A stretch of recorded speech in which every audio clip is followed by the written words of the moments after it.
Good morning, everyone. I am numerologist and artist Greer Jonas with my first interview of 2018.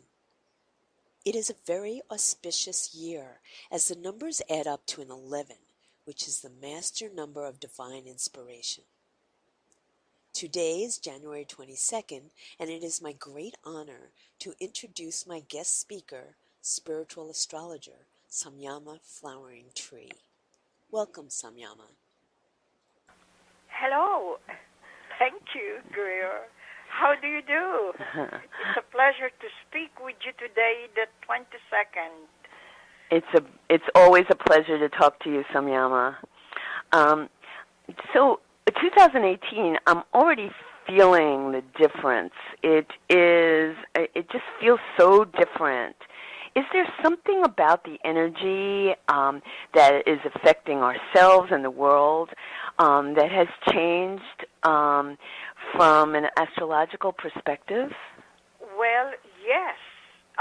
In an advanced metaphysical perspective, it is the year 11, which is a very, very great master number.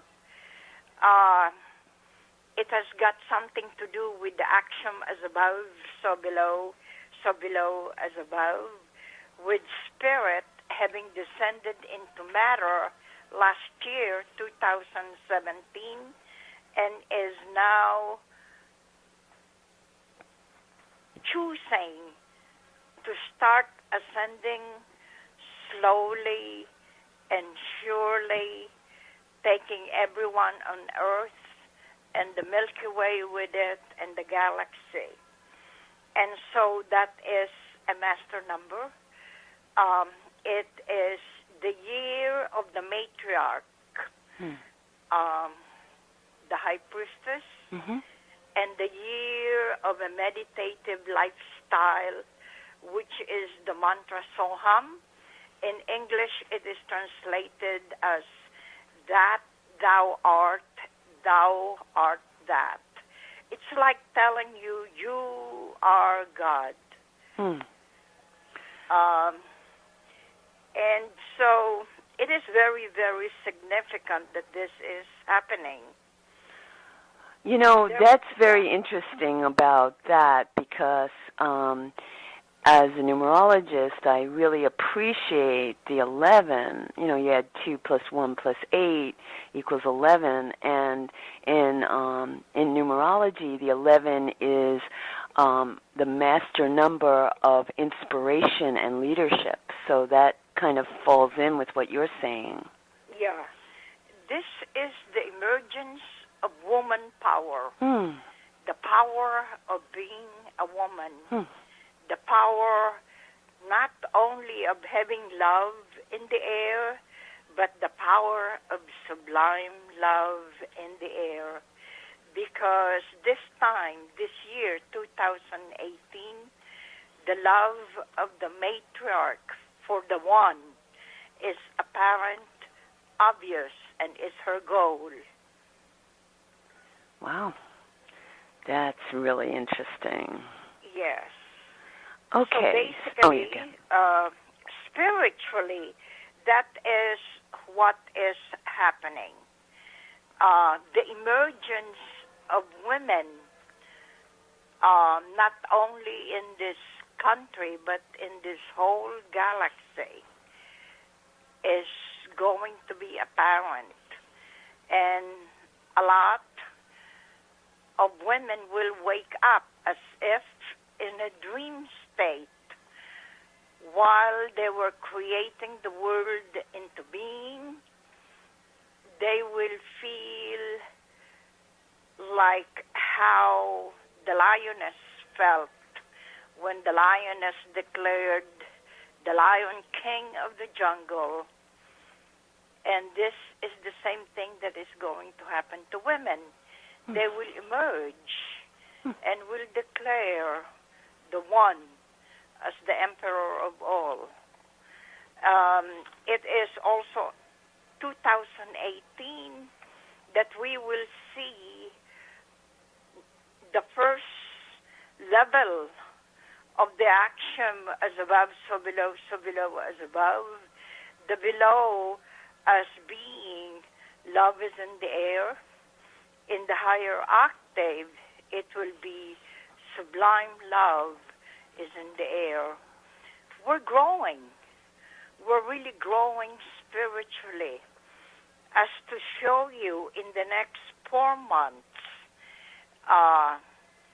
which is the number of manifestation into matter, we have Uranus entering Taurus.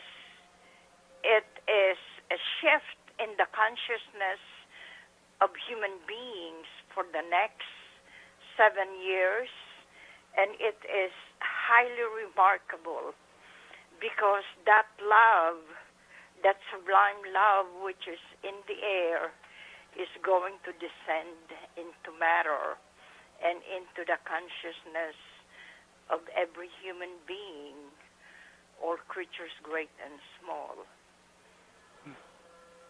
So spiritually, that is what we are looking for. You know, I have a question about what you said about women. I mean, we certainly see that in our world, but I'm wondering, what about men? Is this just an allegory of women, or what about the male aspect? Oh, okay. Men are actually regarded as the head of our home, of our land, of our people, and of the galaxy, like being the maker who is the head of the galaxy. Now the head of the galaxy is honoring and ascending and being supportive and empowering to the ascension of the female into her rightful place as the heart of our home, the heart of our galaxy, and the mother of all. It is the yin aspect. Yeah. Uranus in Taurus. Taurus is yin.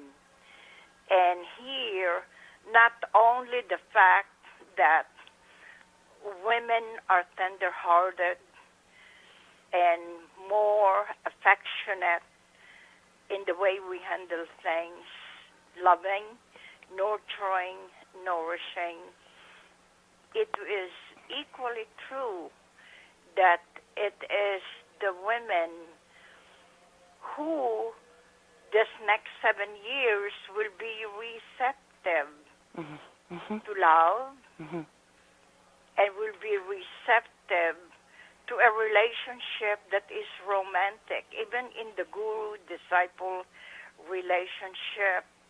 In just any relationship, there will be romance, an exchange of love, an openness to being loving. And you're talking about everyone, not just women, right? The yin aspect is coming through. Women are going to be more open.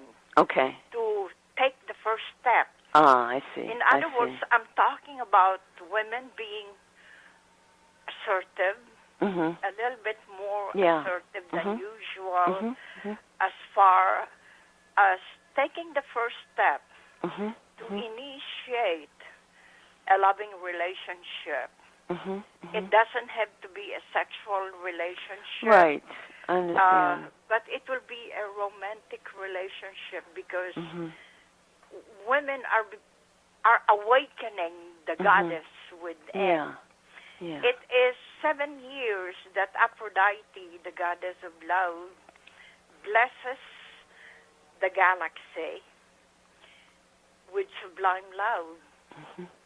And this is what we're going to be relishing as her daughters. And Mother Earth too. The love, the combined love of a mother, like Mother Earth. With the love of a goddess of love in romantic relationships. Yeah, and I'm sure that I mean, I feel that, and I feel like some of the confrontations that are going on in our world is about that. You know, not just with women, but with men too. You know, like people are getting the opportunity to look at that part of it us. is like a Sleeping Beauty Yeah. legend, you know. It's like a reenactment, and it is going to be displayed and show up in the next 7 years, starting May 16 to 18, for the next 7 years. Wow. And we will find that mentally appealing because love is an action word. And when you balance it with the yin aspect, it is romantic, nostalgic, and tenderly loving. And the male aspect, which happened last year, will be supportive of this act of the woman, and there will be a win-win relationship between the two sexes. There was a time in our history wherein there was a power struggle between men and women when women were just first emerging. Yeah. This time, that emergence is with the blessings and love, support, and muscle of the men. Yeah. Yeah. Honoring the Divine Mother and honoring at the same time the awakening of the goddess within. Well, in some ways it's hard to believe because, I mean, it's not hard to believe, but in some ways, with what is going on in our government, it feels like the masculine, aggressive piece is kicking and screaming.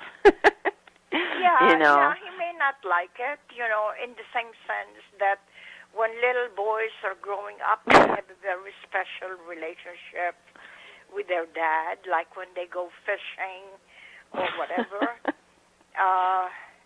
But this time, there is a struggle. There seems to be there seems to be a struggle, but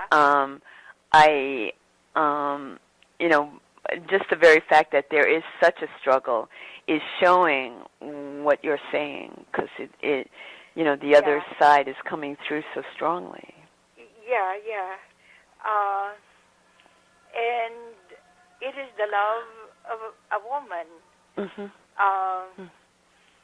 just similar to the love of the lioness, you know, protective of her cubs.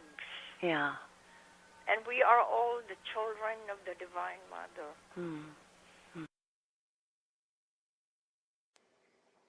Thank you, Samyama.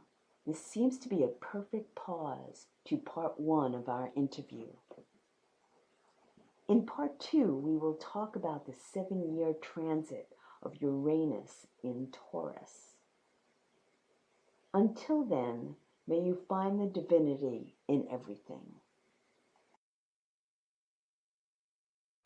Samyama Flowering Tree has 57 years of study in Kartikeyan Yoga Nidra, an Eastern guided form of imagery and creative visualization in spiritual astrology. She has been doing professional spiritual astrology readings since 1983. Samyama conducts her readings by meditation and contemplation of the planets as they relate to you. If you are interested in a reading for 2018 or would like to learn more about her classes and book, check out her website at samyamallc.com or contact her at gatesoflight@gmail.com.